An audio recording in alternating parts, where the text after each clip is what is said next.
Reforma administrativa da Prefeitura entra em discussão na Câmara de Vereadores. A expectativa do projeto é gerar uma economia de quase R$1,5 milhão por ano. Prefeitura inaugura nova creche com 82 vagas. O município ainda tem mais de 700 crianças na fila de espera. Ao vivo hoje as orientações sobre medicação para dormir. Até que ponto é preciso e quando a necessidade pode passar dos limites. Encontro de religiosos e educadores discutiu novas diretrizes para o trabalho da pastoral em todo o país. O Rio Claro Notícias desta terça-feira começa agora.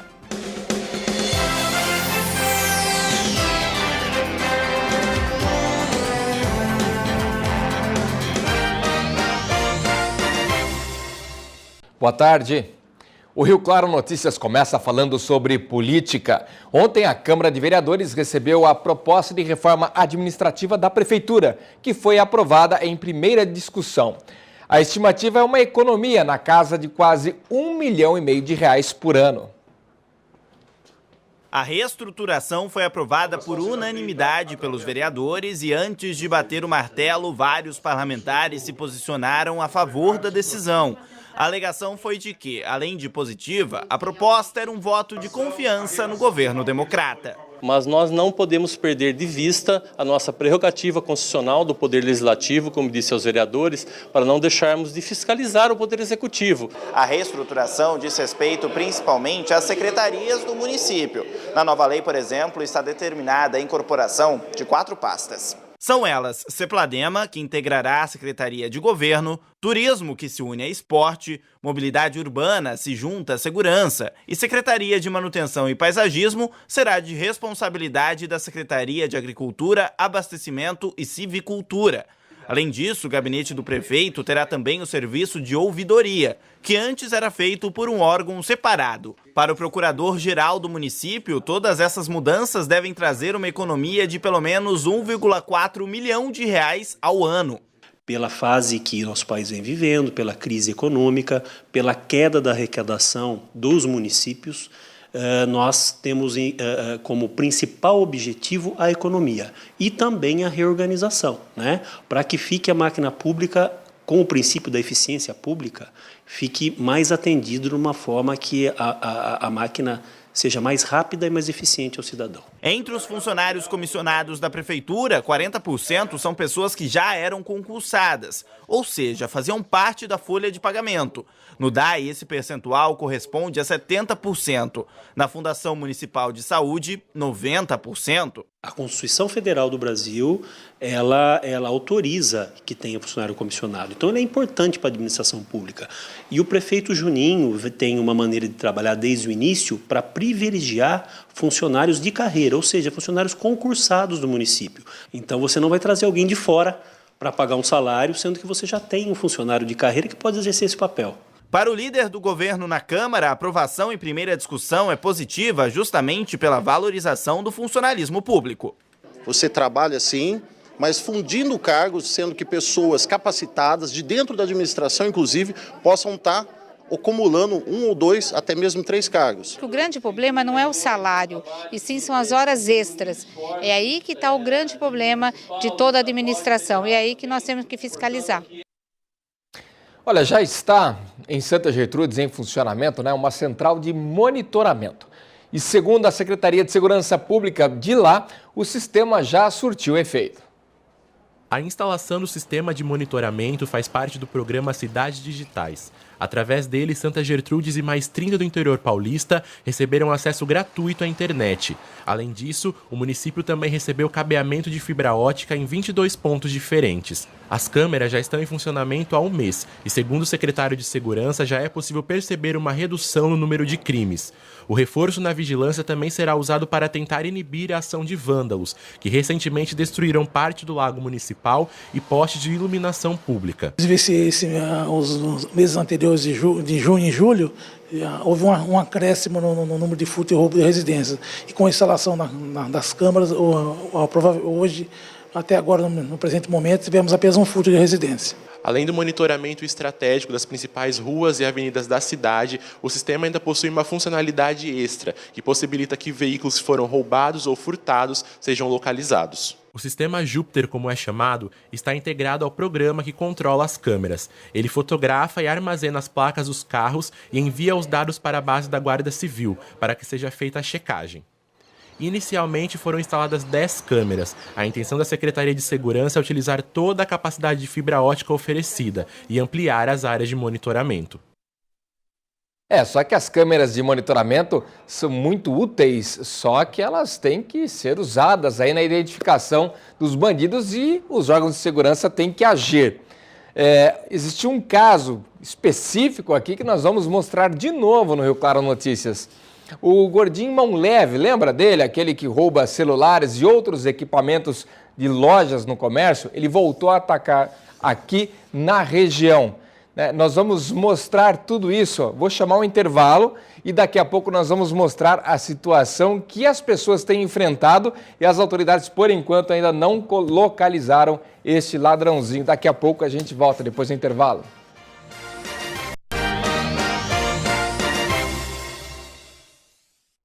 De volta com o Rio Claro Notícias, falávamos há pouco sobre a questão de agir quando há o monitoramento, senão não adianta nada. Pois é. O ladrão de celulares que voltou a atacar na nossa região, o gordinho mão leve, como ele foi apelidado, você deve se lembrar, já mostramos aqui vários casos onde esse homem furta objetos como equipamentos, celulares, até uma câmera. Ele levou de uma loja aqui no centro, logo que ele distrai as vendedoras. Desta vez a mesma coisa aconteceu, só que em Leme. As imagens das câmeras de segurança flagraram mais uma atuação do criminoso. Ele chega a pé, vindo pela calçada, e então decide entrar na loja. Aborda a vendedora e parece pedir ajuda sobre uma peça de roupa. Eles conversam por um tempo, até que a mulher sai para pegar mais opções. Enquanto isso, ele se estica por trás da bancada e pega o celular que estava em cima do balcão. Depois de guardar o aparelho no bolso, continua conversando com a vendedora e vai embora sem comprar nada e com mais um furto para conta. Após sair, ele entra neste carro estacionado em frente ao comércio e foge. Olha só, ainda entrou num carro, tem alguém participando dessa ação aí, a polícia precisa agir para prender, melhor dizendo, esta pessoa aí. Agora, como é que fica, né, a situação do cidadão diante de tal tranquilidade? Os criminosos estão agindo como se não fosse nada, fosse tudo normal e a gente tem que se virar. Pois é, muitas vezes as pessoas acabam tendo um impulso de tentar impedir o furto ou o roubo, seja lá o que for, e o risco é grande nessas horas. Na última semana, inclusive, um rapaz de Rio Claro se agarrou ao capô do carro para o ladrão não levar embora e aí quase sofreu um acidente mais grave. Enfim, as pessoas estão reagindo cada vez de maneiras mais diferentes à violência. Você já alguma vez na sua vida reagiu a algum assalto? Eu já reagi. Bom, na verdade, eu empreendi fuga assim que eu consegui distrair a pessoa, né? Onde eu trabalho já foi assaltado também com a gente dentro. A minha reação que eu já vi é que eu não reajo, eu fico assim, ó. Paralisada. Isso, chocada. As histórias de assaltos, infelizmente, são muitas e as reações diversas. Mas é difícil encontrar alguma que impressione tanto como a contada por este rapaz de 22 anos. Tudo começou quando o Guilherme foi tomar café da manhã no Jardim Inocop. De repente, viu seu carro sendo guiado por outra pessoa. E aí começou um trajeto de 12 minutos em busca do próprio automóvel. Grande parte deste tempo passou aqui, em cima do veículo. Aí eu ainda consegui correr um pouco atrás dele até o semáforo da Avenida Tancredo de Almeida Neves. Bem na hora abriu o semáforo.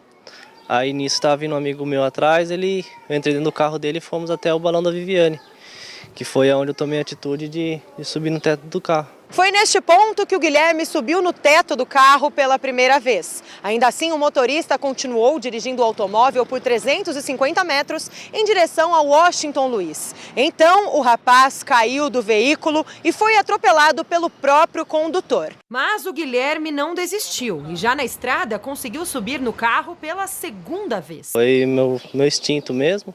Eu subi na traseira do carro e foi até onde ele colidiu com outro carro lá. Aí ele saiu correndo, daí meus amigos conseguiram capturar ele e levaram para a delegacia. Para o presidente da Comissão de Segurança da OAB, atitudes como a do Guilherme têm sido cada vez mais comuns. Hoje o cidadão está com um comportamento já primário desse comportamento social, então ele está na contramão da evolução social.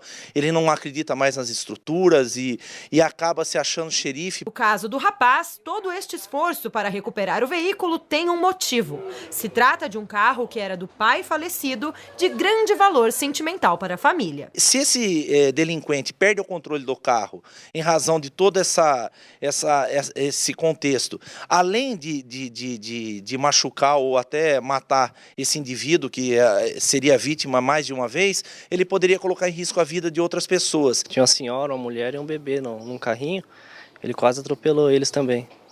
E o rapaz do outro carro que ele colidiu também, né? O resultado desta aventura foi um braço quebrado e algumas escoriações. O carro do Guilherme foi recuperado e agora o jovem vai gastar por volta de R$5.000 para consertar o veículo.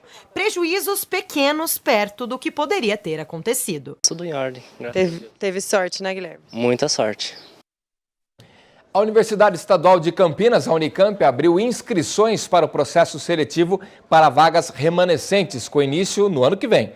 As inscrições poderão ser feitas até o dia 28 de agosto pelo site da instituição. Há 935 vagas em 59 opções de cursos.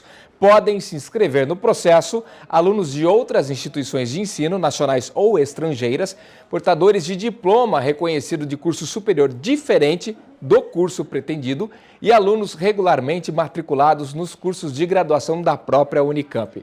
O processo terá 3 fases. Mais informações no site convesp.unicamp.br/vagas-remanescentes-2018. E se você está procurando emprego, vaga de emprego, o PAT tem opções nesta terça-feira.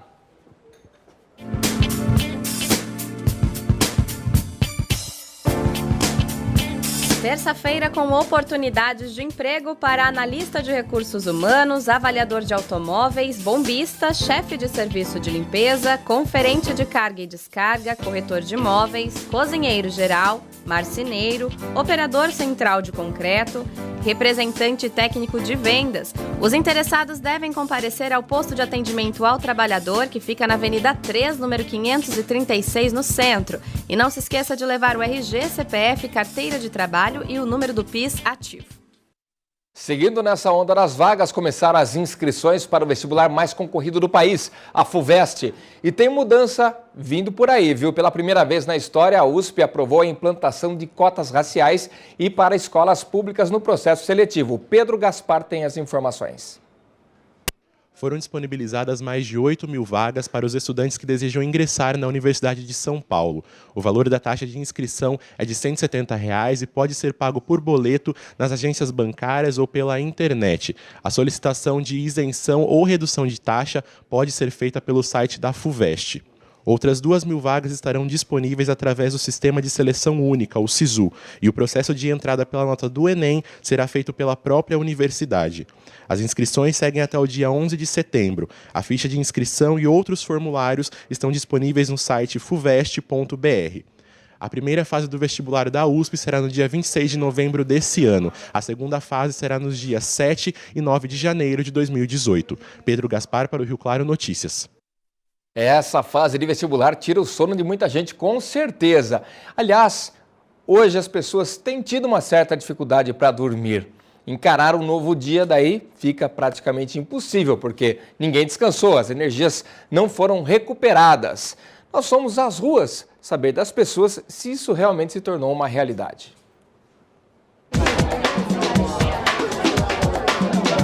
Quando você se deita na cama, dorme logo?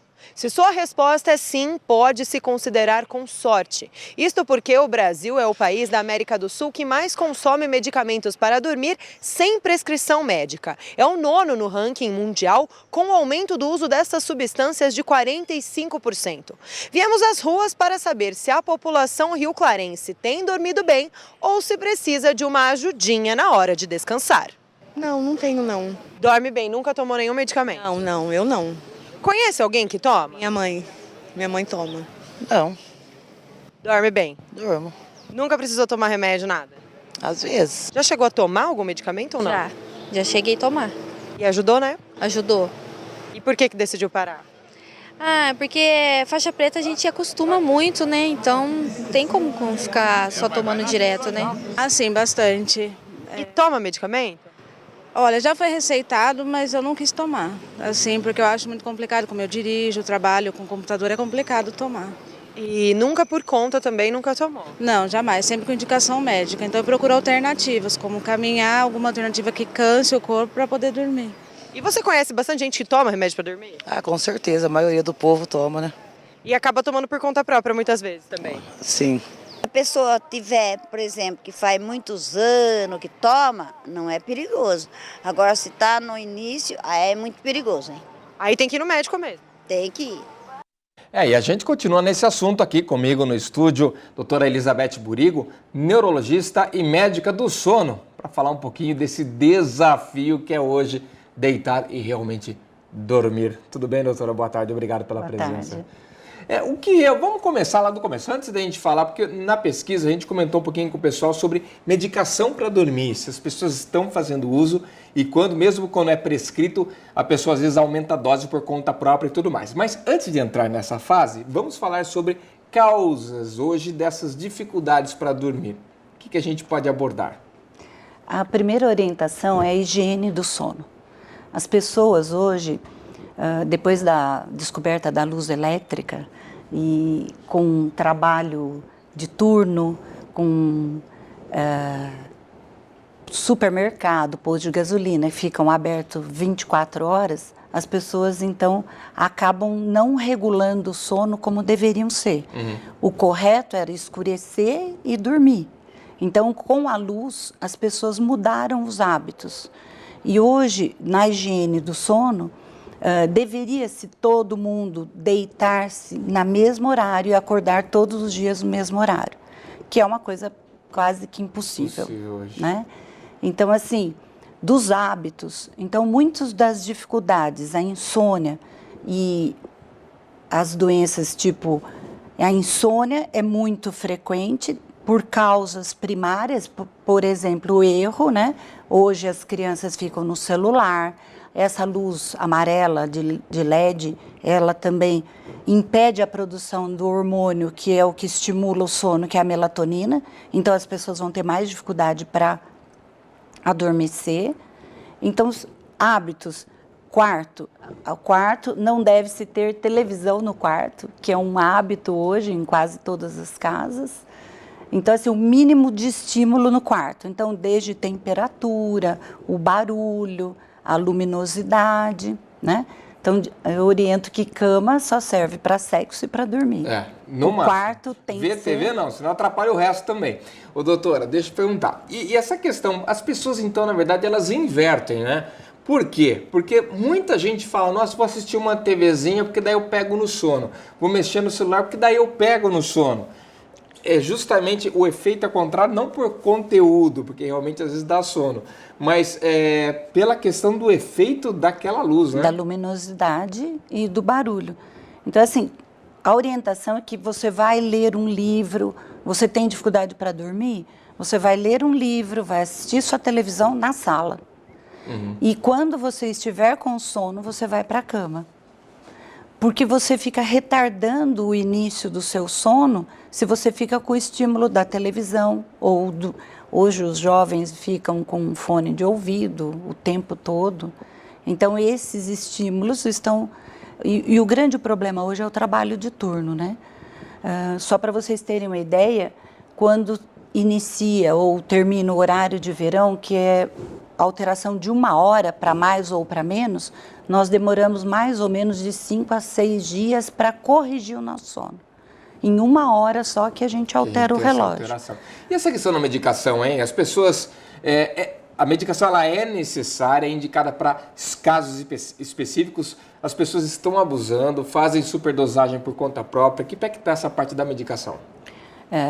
O Brasil, em todo o Congresso, o Brasil sempre está num dos primeiros de abuso de medicação. Então, assim, desde medicamentos os mais antigos, os benzodiazepínicos, aos novos, os indutores de sono. Então, a orientação é descobrir por que você não está dormindo e não tomar um remédio para induzir o teu sono. Sabe-se que a frequência dos pacientes que têm insônia, de causas para a insônia, desde os erros de, assim, corrigir hábitos de sono, né? Então, você não vai jantar tarde. Tem pessoas que praticam o esporte e que o esporte dá um estímulo e isso vai retardar o sono. Então, existem as pessoas que fazem o esporte, cansam e vão dormir melhor. Mas tem aquelas pessoas que vão atrapalhar o sono. Então, uma coisa muito importante também, tudo que tem cafeína são os estimulantes e os ladrões de sono. Café, chá, refrigerantes. E aí atrapalha tudo. E dos chás, a gente só orienta a valeriana, a melissa e o maracujá. Então, as pessoas hoje tomam chá para dormir. Outro grande ladrão de sono é a bebida alcoólica. As pessoas vão tomar seu uísque, um aperitivo para iniciar o sono. Ele inicia o sono, mas o sono é fragmentado. A pessoa não consegue manter o sono, ele desperta muitas vezes. Então, assim, medicamento com diagnóstico e muitas vezes é frequente a pessoa não dormir. A relação entre depressão e insônia é muito grande. Um paciente que tem insônia, ele tem 4 vezes mais chance de vir a ter depressão. O paciente que tem depressão, né, ele também pode vir a ter insônia como o primeiro sintoma ou um sintoma principal. Então, ele tem fadiga, não é uma pessoa que chora ou que tem outros sintomas que vão ser mais claros para a pessoa que fala, eu estou deprimida. Muitas vezes a insônia é uma manifestação. E aí tem aquele desânimo natural do dia a dia que está cansado com o corpo e com a mente, né? Isso. E no nosso sono, a gente teria que ter a estrutura.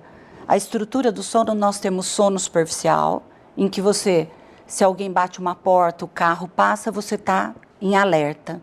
Tem o sono profundo e o sono REM é onde nós sonhamos, onde o cérebro vai memorizar tudo que você aprendeu durante o dia e onde só a musculatura vai também ser a regeneração do que você gastou, do que você trabalhou, do que você praticou esporte. É durante o sono REM que você vai ter toda essa reestruturação. Para acordar, a gente fala sono reparador. Então, quando você acorda e acorda bem, você fala assim, hoje eu tive um sono reparador. É isso. Olha, é um tema que vai longe aí, doutora. Quero agradecer sua presença, nosso tempo é curto aqui, mas deu para entender que é preciso ter muita prudência com tomar medicação e também mudar hábitos. Acho que é a dica principal pelo bate-papo aqui com a doutora Elizabeth Burigo. Muito obrigado pela sua participação, viu? Ok.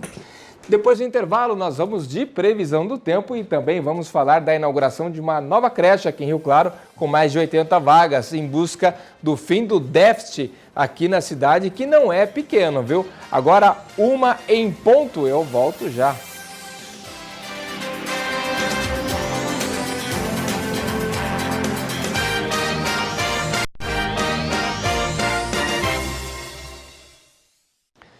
Olha, depois de um período aí chuvoso, hoje a terça-feira começou diferente, segue assim, pelo jeito, hoje e amanhã. A previsão do tempo com a Daiane Santos.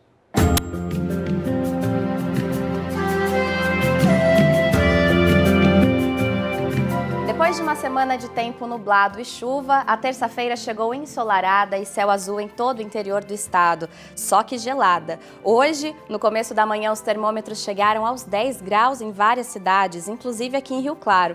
Mas com a presença do sol, a tendência é que à tarde o clima fique mais agradável, fazendo até um calorzinho. Mas depois, esfria novamente. Em Rio Claro, a máxima agora à tarde será de 23 graus e na próxima madrugada a mínima cai para 13.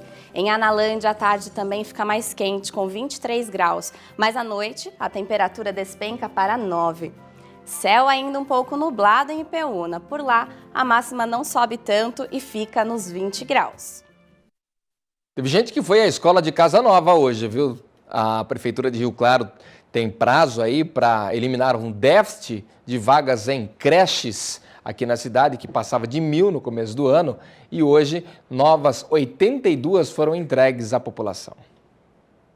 Pequenos desbravadores. Com esses olhinhos atentos, estavam doidos para descobrir novidades, e isso é o que não falta por aqui. As salas descentralizadas da creche Dom Pedro I ficam no bairro Vila Alemã e atenderão 82 alunos de 0 a 3 anos. As crianças aqui terão a oportunidade de se desenvolver plenamente. Tudo nós procuramos fazer de uma forma perfeita para que as crianças se adaptem e se sintam como se fosse uma extensão da casa deles. Tem cozinha, salas de recreação e aprendizado, parquinho, banheiros, tudo adequado para os principais personagens dessa história. Para a Emanuele, tudo é novidade. Vai para a creche pela primeira vez e esperou bastante na fila até a conquista da vaga. Os pais comemoram, apesar de um certo friozinho na barriga. O coração fica apertado, a gente fica um pouquinho preocupada, porque a gente quer a mãe cuidar, né, com todo carinho, com todo amor. A gente até acaba às vezes fazendo o que é errado, né? Mas na escola ela tem as monitoras, vai saber o desenvolvimento, né? Aprender a dividir com outras crianças é super importante para ela. Eu vou conseguir um emprego mais rápido, né? Porque com ela em casa não teria como estar procurando mesmo. Acredito que agora vai estar dando tudo certo. A Patrícia até já tem emprego, mas para conseguir trabalhar precisa deixar o José com o avô. Com a creche, tudo fica bem mais fácil. Muito melhor. Para mim foi uma benção. Por quê? Porque agora eu tenho como deixar ele aqui e sei que ele está bem cuidado. O prédio onde passa a funcionar a creche municipal pertencia a uma escola particular, portanto já tem toda a estrutura necessária para oferecer este tipo de serviço. A prefeitura alugou o espaço por cerca de R$2.000 ao mês e com a abertura das novas vagas continua a busca por zerar a fila de espera no município. Ainda hoje, mais de 700 crianças aguardam por uma vaga. Quando a gente assumiu a administração, a gente fez um levantamento logo acho que no mês de fevereiro e haviam 1.155 crianças em lista de espera de creche, que é um número alarmante, é um problema antigo do município. E desde então a gente se empenhou em tentar ampliar esse acesso à creche. Então a gente consegue, com as 82 vagas criadas aqui hoje, estar entregando até agora 425 vagas criadas de creche. Eles vão ter oportunidade de conhecer o que é realmente verdadeiro, o que faz uma pessoa ser um futuro cidadão. Então eles são preparados para isso, e num ambiente de amor, de carinho, de aconchego e de atividades pedagógicas que desenvolvam o intelecto e a criatividade da criança. É isso, o Rio Claro Notícias fica por aqui. Mais informações você pode acessar o nosso portal na internet, tvclaré.com. Agora tem Jogo Rápido e amanhã às 7h30 da manhã ao vivo tem Acorda. Até lá!